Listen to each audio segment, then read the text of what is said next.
Da li ste znali da tikvice mogu biti ukusnije od mesa ukoliko se pripreme na ovaj način? Biće vam potrebne 2 tikvice koje ćete prethodno oprati, očistiti koru, a zatim i narendati na sitno rende. Prebacite u cediljku, pa ih posolite. Promešajte i ostavite da odstoje nekih 5 do 10 minuta. Za to vreme ćemo da pripremimo ostalo, a bit će nam potrebna jedna šargarepa koju ćemo oljuštiti i takođe narendati. Treba će nam i jedan krompir. Ja sam ovoga puta odabrala mladi krompir, ali može biti naravno i star.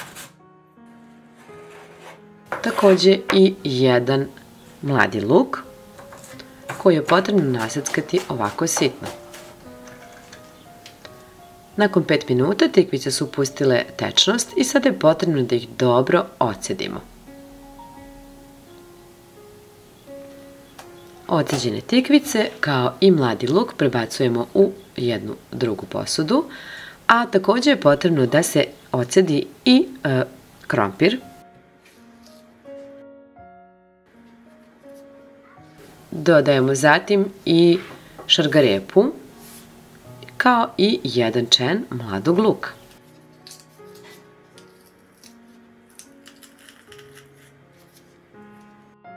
U smesu takođe dodajemo i 2 jajeta.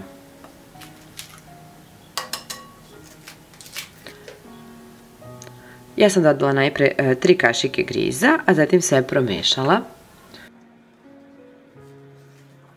Najbolje ovako rukom da izmesite.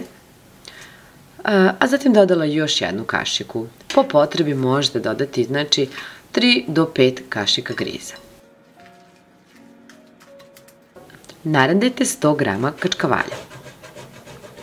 Pa i njega dodajte u ovu smesu.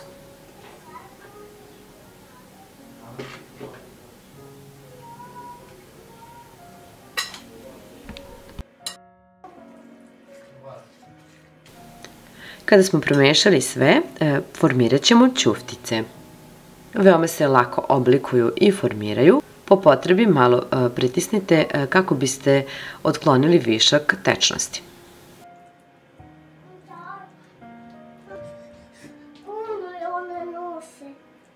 Kako?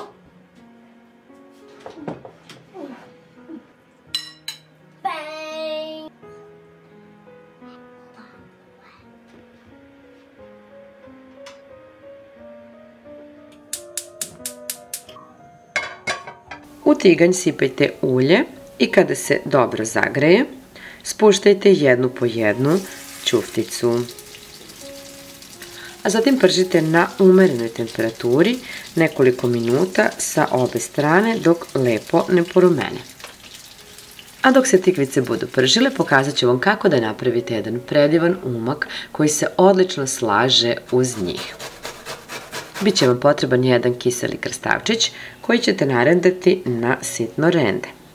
Dodajte zatim 2 kašike kisele pavlake i isto toliko majoneza. Malo belog luka u prahu, bibera, kao i vrlo malo soli. Promešajte i dobili ste jako ukusan umak koji će se odlično slagati sa ovim ćufticama. Pečene ćuftice vadite na tanjir koji ste obložili papirnim ubrusom. I pogledajte kako su ukusne, lepe. Zaista vam neće nedostajati meso ukoliko ih ovako pripremite. A uz ovaj umak je prava rapsodija ukusa. U nastavku pogledajte još jedan sjajan recept sa tikvicama koji sam vam pripremila. I naravno pišite koji vam se više dopada. Prvo je potrebno da narendamo tikvice. Ja ću narendati oko 400-450 g tikvice. I narendat ću je na ovo krupnije rende.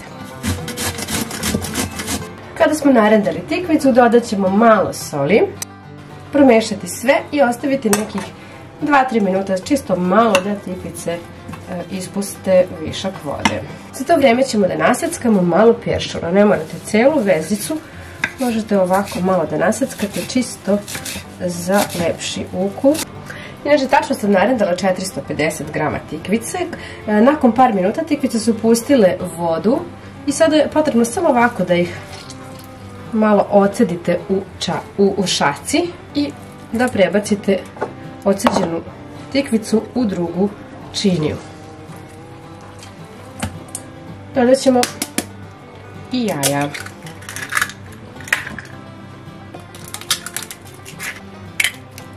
A dodajemo 3 jajeta. Sada ćemo ovo sve dobro da pomešamo.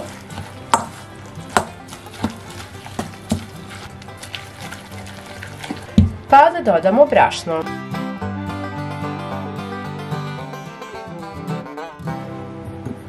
Dodat ću najpre 4 kašike brašna. Promešati, pa ukoliko bude potrebe dodati još. To sve zavisi od toga koliko tikvice imaju vode u sebi. U tigar sipite malo ulja. Možete ga ovako razmazati i ostaviti da se zagreje. Kada se ulje zagrejalo, stavit ćemo ovako otprilike 2 kutlače ove smese i rasporediti je po tiganju. Ne morate napraviti pun krug, može i manji krug da bude. Pecite ovu palačinku od tikvice na umerenoj temperaturi nekoliko minuta da porumeni sa ove strane. Kako bi vam kasnije bilo lakše da okrenete, možete i da poklopite pa će se brže ispeći. Evo, nakon par minuta stavit ćemo ovako tanjir,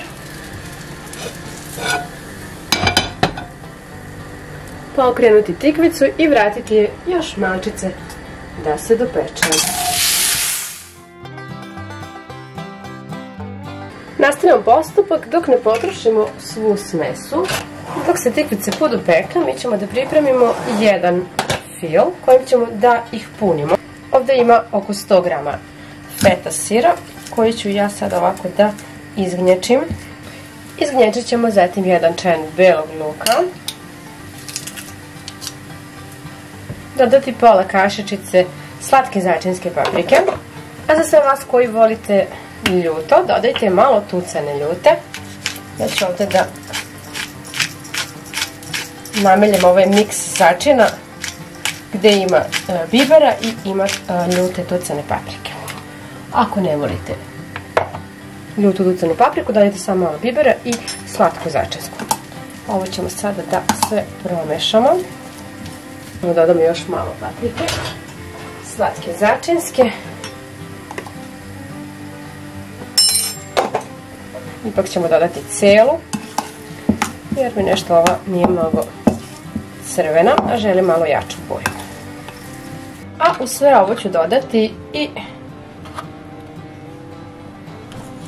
3 pune kašike paprike. Pa još jednom sve promešati. Ja ću iseći jednu crvenu papriku. Ovo nije ljuta paprika. Ovako na žilijen. Od ove smese smo dobili 3 palačinke. Stavit ćemo malo fila. Premazati ovako. Poređati. Malo šunke ili u ovom slučaju pilećeg filea. Dodati ovako papriku.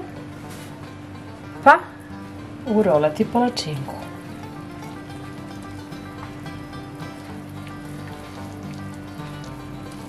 Evo, kada smo uveli palačinke, sipat ćemo u tiganj malo ulja i uključiti ringlu na kratko.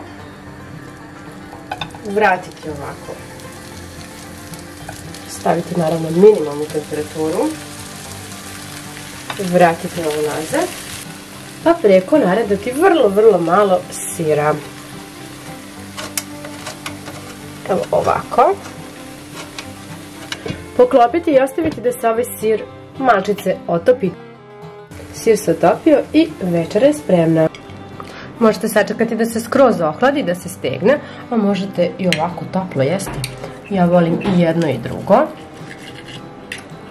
Kada je toplo, ovako se fino ovaj sir topi.